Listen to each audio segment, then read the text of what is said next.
Everyone is watching the tariff story. That's what traders are talking about. That's what the headlines keep running. But the Fed's June 17th meeting minutes buried something almost no one caught, and it directly threatens the position you're probably in. The Fed named AI demand as a current inflation driver, not a future risk, not a theoretical concern, current, right now, today. And here's what that costs you if you miss it. If you don't understand what the Fed actually said about AI in those minutes, you'll keep buying the dip on every AI capex headline, and you won't see the rate hike coming that unwinds the whole trade. By the end of this video, you'll know why the Fed's unanimous vote to hold wasn't unanimous at all, why AI infrastructure spending is pushing inflation higher right now in ways that block rate cuts, and what the one number is that tells you which path the Fed takes before the next FOMC. When the Fed held rates on June 17th, most traders looked at the vote and moved on. Unanimous hold. Nothing to see here. Rate cuts still coming. Back to the charts. But that's not what happened inside that room. The vote looked unanimous. The room was not. The minutes say a few participants believed rate hikes were warranted. They wanted to hike. They voted to hold. That's not consensus. That's hidden hawks sitting on their hands, watching. And it gets more complicated than that. The committee is split on a question that should have had a clear answer by now. Is policy even restrictive? Some members say yes. Others say rates are only neutral, meaning the Fed isn't fighting inflation at all. They're just sitting there. Think about what that means. If your policy rate is only at neutral, holding isn't fighting inflation.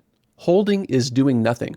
You'd have to hike just to get into restrictive territory. So you've got one faction that wants to hike. You've got another faction that thinks they'd have to hike just to be restrictive at all. And they're all voting to hold and calling it unity. This committee is one bad inflation print away from fracturing. The hidden hawks are already there. The restriction debate is already there. The only thing keeping this at hold is the data cooperating, and the data isn't fully cooperating.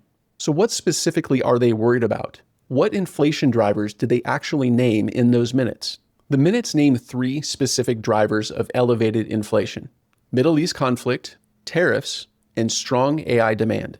Tariffs, we expected that. Middle East conflict, we expected that. AI demand? That's in the same sentence. Here's what the Fed staff found. AI infrastructure spending is pushing up tech product prices right now. It's also pushing up electricity prices right now.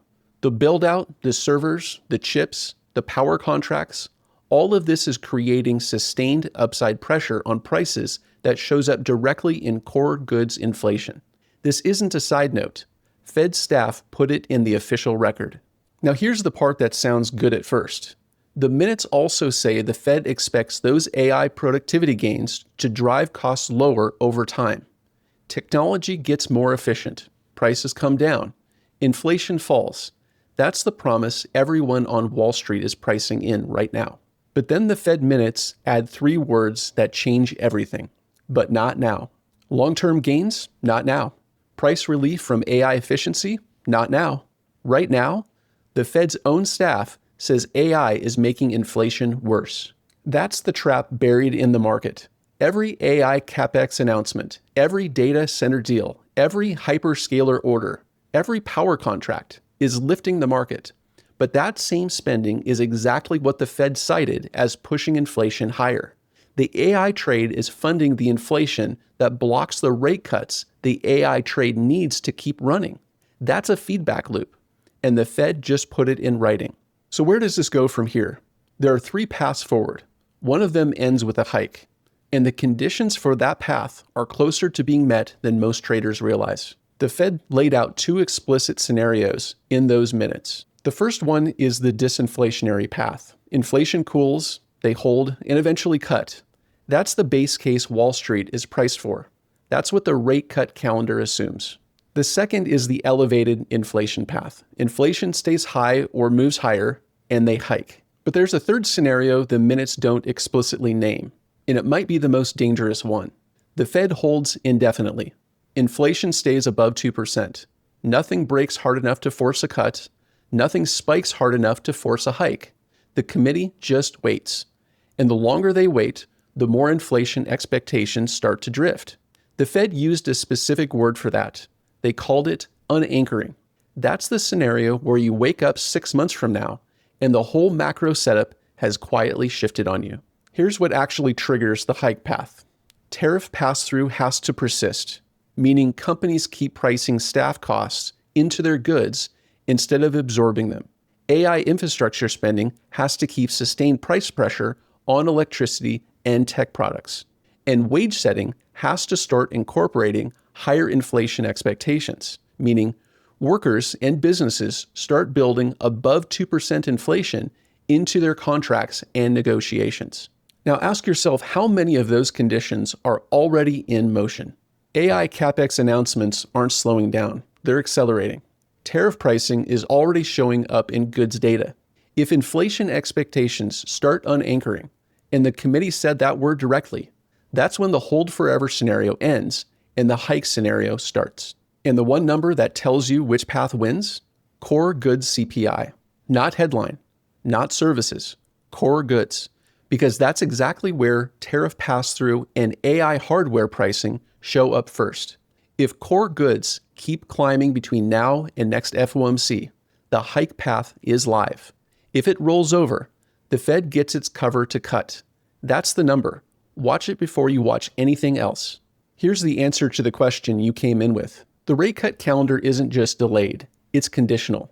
It depends on inflation cooling, and the biggest trade in the market right now is actively working against that condition. Every time markets rip on an AI headline, the Fed's case for cutting gets weaker. And if AI infrastructure spending sustains, the Fed's case for hiking gets stronger. You bought AI because it's the future. The Fed told you AI is also the present inflation problem. That's the position you're actually in. And now you know it. You now understand that the AI trade and the rate cut trade aren't running in parallel. They're running against each other. And the Fed just said so in writing. But knowing the Fed's position on AI isn't the same as knowing what price is actually doing right now, or when that contradiction becomes a trade. Here's what understanding that information also doesn't give you: the truth about the direction of price. It gives you a narrative, and narratives matter. But price is what tells you whether the narrative is true or not. The measured move is a framework for understanding the direction of price. It tells you whether this policy shift is being confirmed by price or not. If you act on this without that framework, you could be on the wrong side of a trade for days, weeks, or even months until price confirms it. That framework is what I teach. The traders in my community don't trade a Fed policy shift. They know what price has to do to change the trend. And until it does, they may be trading in the opposite direction of consensus, regardless of what the policy shift suggests. They wait for the setup. They have a process for knowing when it's valid. That's the process I teach every day at eminiaddict.com.